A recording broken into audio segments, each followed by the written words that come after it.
Hi friends, നമുക്കൊന്നൊരു വചനം വായിച്ച് നോക്കിയാലോ.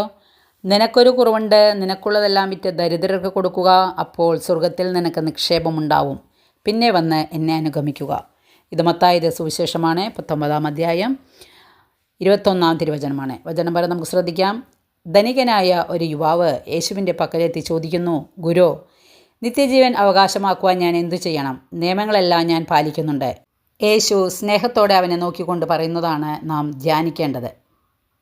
ഒത്തിരി കാര്യങ്ങൾ ഉള്ളതാണ് പൂർണ്ണനാകുവാനുള്ള നിൻ്റെ കുറവ്.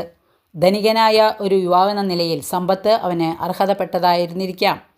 അർഹതപ്പെട്ട സ്നേഹവും പരിഗണനയും പ്രശംസയും സമ്പത്തും നിഷേധിക്കപ്പെടുമ്പോൾ നാമും തിരിച്ചറിയണം, അവ നഷ്ടപ്പെട്ടെങ്കിൽ മാത്രമേ നമുക്ക് സ്വർഗത്തിൽ നിക്ഷേപമുണ്ടാവൂ. സ്നേഹപിതാവായ ദൈവമേ, ആത്മാവിൻ്റെ പുതിയ ശക്തിയും ചൈതന്യവും ഞങ്ങളിൽ നിറയ്ക്കണമേ. അങ്ങനെ ഞങ്ങൾ ധാരാളം ഫലം പുറപ്പെടുവിക്കട്ടെ. വചനം ഇഷ്ടപ്പെട്ടെങ്കിൽ ലൈക്ക് ചെയ്യണേ. Okay, thank you, by.